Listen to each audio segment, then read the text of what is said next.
Hey everyone, and welcome back to Range Time. I know it's been a while since I posted a video. It's been really hot this summer, been traveling, that sort of thing. But anyway, today we're gonna go over the Ruger precision rifle, the RPR as they're calling it. This happens to be the Ruger in 243 Winchester, and it is pretty cool. Now, I say that a lot about guns, but that's because I like guns a lot. This is Ruger's entry into the precision rifle market. The precision rifle market's been exploding over the past couple of years, and it's something that I've been getting into. It's been doing it for about a year and a half now, and getting pretty serious the last 6 months. Now, this is not my precision rifle that I use to do matches with. This is actually the one that I picked up for my son in order to get him involved in it. Now, it might be a little pricey for a kid's first precision rifle, but then again, it's not. This is a great starter rifle if you're getting into it. Ruger offers this rifle in 308, 6.5 Creedmoor, and the 243.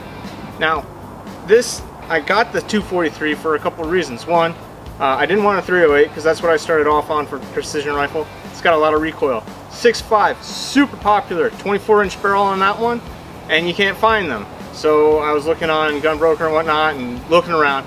Only the 243s are really being offered.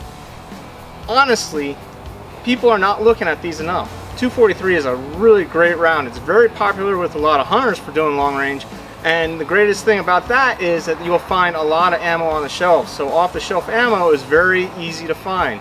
308 of course is the same. 6.5 Creedmoor not so much, and it'll get a little pricey. Then again, same with the 243 if you want to get it something good. However, if you're getting into precision rifle, this is something that you want a good start, solid base with. It has everything you need to really get out there and get ready. As I said, it comes with a 26-inch barrel for the 243, a 24 for the 6.5 Creedmoor, and a 20-inch for the 308. 308 at a 20-inch is not that bad. I guess they kind of did that to keep the weight down. I'm not sure really why they went with just a 20-inch for the 308, because you need a little bit more velocity to reach those distances way out there in the precision rifle matches that you're going to be attending using this rifle, or in just hobbyist use. So one of the things is, this is just going to be my first impressions, and the thing is that it comes with a threaded barrel. It does not come with the brake. I went and purchased a $30 brake years ago off of Amazon, and I threw it on there. It's working great. So you don't need anything special for a brake. There are tons of brakes out there that can run you up to $150, $200 a year. But for this rifle and for what I need it to do, $30 is great. I do have plans on another brake, but that's in my next video that I'll talk about. The rifle has a full-length rail, and it's got 20 MOA built into it, which is really nice for your scope. That 20 MOA is going to give your scope that if it doesn't have a lot of room for elevation, it's going to give you that extra room in order to make those long range shots. The stock is adjustable. I'm going to kind of leave it at that. I don't want to talk about the stock just yet because I got gripes. It comes with a rail attachment so that you can go and throw a Picatinny bipod on there. It also comes with a sling stud so you can throw that on there in case you don't have a Picatinny attachment type style bipod.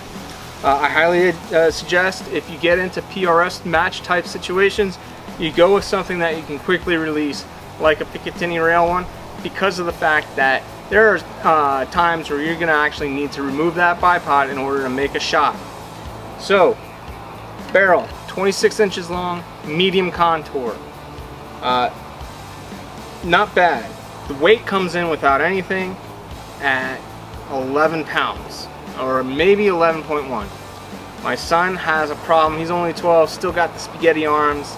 Love him to death, but this is still a large rifle for him. I wish it was maybe 20 inches for him for that reason, so that he would have a better control of the weight. He's going to grow into it. I expect nothing more than him loving this. And especially the 243, talk about a young person or somebody that is sensitive to recoil, the 243 is wonderful on recoil. With this brake, it's almost negligible. When you're doing rounds down range on paper, you can see your shots, you break your shot and you see it hit the paper. It's excellent. It's such a thrill to see it. not shooting a 22, but it's like shooting a 22. It's just fun in that manner. You don't get so much of the wear and tear on your shoulder. You can shoot this puppy all day long. A lot of people have gone over this rifle already, especially the 6.5 Creedmoors. Like I said, they've been sold out, and the 308s are going pretty fast too. People love the round, and it's a great round. I got nothing against it. 6.5 Creedmoor and a 243 though beats the pants off of a 308 by a mile, and I'm not just kidding. Another awesome thing that Ruger did was that they built this around the ability to take all sorts of magazines. You can throw an AI mag in there, you can throw a P mag in there, you can throw a DPMS 308 mag in there. It's awesome. Now, they're able to do this with the 308, the 6.5 Creedmoor, and the 243 because all of those are based off of the 308's cartridge. So they're all using a 308 cartridge, just a little neck down on the 6.5 and 243. So they all fit in those magazines. They all feed flawlessly, no issues. Again, really great. One other thing that they did pretty well, I was a little skeptical on this, is the trigger. It's an adjustable trigger from 2 to 6 pounds, I believe, or somewhere within there. I have it cranked down to 2 pounds and 8 ounces, I believe, so 2.5 or so. And it's nice, it's great. I do not like the added safety lever on it. That's me, that's a personal thing. I don't like having to touch something before I touch a trigger. The gun has a safety on it. I don't understand why it's there, but it's not gonna really hurt you, and it's fine that it's there. So the stock is foldable. You can fold the stock. You need to fold the stock in order to remove the bolt. The bolt is a 3-lug bolt, and this is a little, I can't say much about it because I don't know how other reports are going or if anybody's even checked this out. But the bolt with the 3 lugs, only one surface makes really good contact and another surface slightly makes contact. The third surface, none at all. You can test this out by putting a little blue ink on the inside of the bolt, and you run it a couple times to see if it rubs off. Well, in my tests, only one had really good rubbing off, a little scratch on the other, and nothing. So, you know, if you guys have one of these, check it out. Now you do that to see how well the bolt is locking in, so your round is locking in tight, helps for accuracy. Now, let's go to accuracy real fast, because this thing is great. Out of the box, it's not going to be accurate. I'm going to tell you that. The barrel is not polished. It's not a polished bore, so you're going to need to lay down, almost like any rifle that you buy, a little slick. That means running a good 70 rounds through it to kind of build up that bearing surface in order for your rounds to stabilize. And just around 70 to 80 rounds, this rifle really settled in. I was able to create my zero, and then I started to build up a load.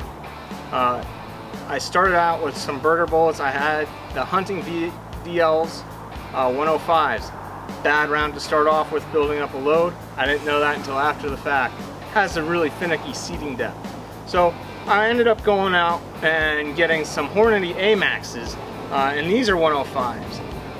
These are testing great. Now I've not done velocity on them, but I have done groups, and my groups are looking great. It's really tight. I found the charge weight that I'm liking, so this week I'm going to go and further proof out. I made another 50 rounds to have some fun, and then actually take velocity and send it downrange farther than 100 yards.